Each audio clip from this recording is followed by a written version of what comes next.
Hello everybody, and I just wanted to make this an update, but I'm going to try and make it as quick as possible because I don't want to bore you lot. So, right, starting off straight away, raid mod is now fixed.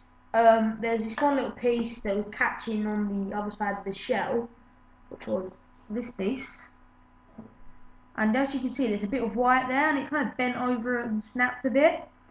So I've put some hot glue on it and then I sanded it all the hot glue down pretty much, so there's just a tiny little bit, so it's all sanded down now and it works fine. And we tried it and it cocked. Well, you know that. And yeah, it didn't really have much help, but it's quite easy. Yeah, that was one bit. On this side of the shell, I won't see painted. I've hot glued pennies in here. You can see there, and pennies there, so it's nicely weighted. Paint job is looking like this at the moment, so I need to detail it a bit. Got a black candle. I need to detail it yet. I'm not painting. I am painting some of the internals because it has no jam door. I want it to look quite realistic, but not too realistic. Not being funny, but you don't really get a giant plastic silencer sticking out of a gun, a real gun, do you? So, but yeah, here's the other side of the shell. Here and the button right there, and screw bit went a bit weird, but it's okay. And here's the back piece, like we can attach stocks and that. Didn't do a power stock mod because couldn't be asked to, and I don't think they look very clean because I don't have a Dremel, or I do have a drill, but it's my mum's, so I don't really want to. I'd rather use a Dremel, smaller, easier, lighter, whatever. But yeah, that's pretty much all for the Raider mod. I did do on the plunger, not the plunger hole breach thing, the bit that pops out the back when you do a power stop mod, the plunger tube at the back. I put electrical tape around the far end of it, so when you put the spring on, it compresses it a bit more. But I found with the spring, this end is the spring that is going at the end of the gun, so like near the end, the back of the gun, and it's the normal size. So look, I can fit my finger right in between there. And when you look at this end, this originally would be all the same size, same distance between the coils. But on this end, because I've done that mod to it, I can't fit my finger in it, so it shows it's smaller, which is not too worried about it. But I can just stretch it a tiniest little bit to make it better. But yeah, that's the spring. I might be putting an old silver long shot spring in it, which would be very, very powerful. That's if it fits, because I can't remember how big a long shot springs are. I've opened up a long shot, so I wouldn't really know. Just another thing, I might be doing the thing with the M16 for the Raider, which is the stock. And this stock is so dodgy that the epoxy is ripping with epoxy clay. And it's a very bad job, I think, so I don't even like it. So I'm gonna maybe just rip it off and then use this back piece to make a CPVC stock for the Raider mod. I just have to get a couple of T-joins and stuff and like connect it all together, E-tape and hot glue and everything, and then I'll use this stock and just probably throw it away or something. Yeah, for the Raider, I just want to show you quick. This is the pump action grip or whatever, and then I'm going to be putting cardboard on that, so it's then cover it with duct tape or E-tape, probably E-tape because I don't really want bright silver duct tape on it, and it fits together pretty flush. It's quite nice.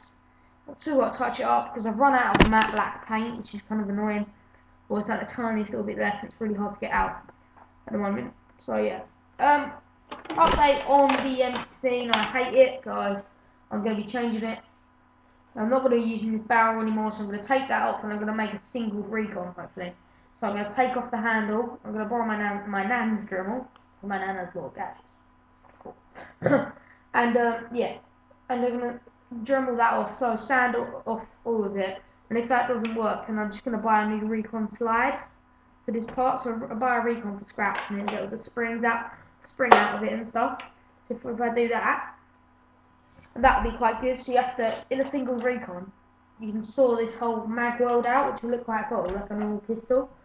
And you cock it and then you muzzle load darts, because you can't use a clip obviously, because if you take out the mag weld. That's the M16. There's one more thing I have to say.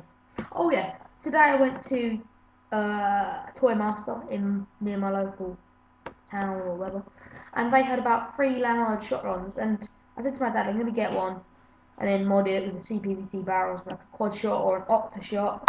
But with the octa shot, you kind of have to buy another 2 guns to make it. So I decided I was gonna make a quad shot. Then I got there and I thought, oh, it looked very cheap. And then I felt it a bit and I thought, no, it's just too light and cheap, and it looked really rubbish. And I thought it'd look at least not too. I didn't think it would look as good as Nerf gun standards, but I thought it would be a little bit better than that. So I decided not to get it. And I was going to buy a Humbrol paint, but I didn't get it. So that was kind of a wasted journey. But yeah, I might be getting a clear Maverick, because my dad does airport transfers, and Americans he takes to England. They can get stuff from America and then bring it over when my dad picks them up. That's to take them around England, and I can get clear Maverick that works out for £6, which is really cheap. Because a normal Maverick in England is usually about £11, but I got my white one for £7.50 from Sainsbury's, which is for you Americans or whatever. Pretty much the same as Walmart. Yeah. I hopefully get from Target, then I get the red suction cup darts, which will be quite cool. It's not, this next thing isn't exactly Nerf, but I thought I'd just show you. It's just practicing my hot glue and epoxy skills. Like, you know, how to mix it. I've just recently got a new bike, and I really wanted so I can listen to music while I'm going along. And I didn't want to have it in my pocket because I can't actually listen to it properly. So, and I really wanted a phone holder on my back, so I've made my own phone holder. They can attach onto handlebars, and it fits my BlackBerry perfectly. So this is what I do, I just pop it over, and then screw it up, because I lost the screw, so I found another screw. And as you can see, it doesn't look too tight at the moment, but hopefully the camera's picking up. Yeah, it's hot glued at the side, because these move in, but now they don't.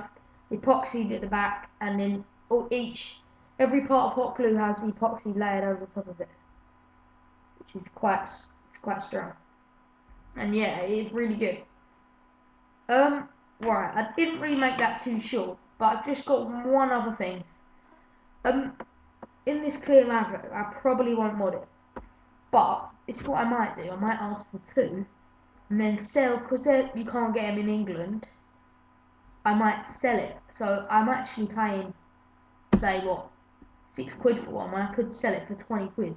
So I'm making £14 profit and stuff like that. So I can buy guns from America and get them that are not available in England and sell it to English people, obviously. So yeah, that's about it. Thanks for watching. Sorry about it's too long, but thanks and goodbye.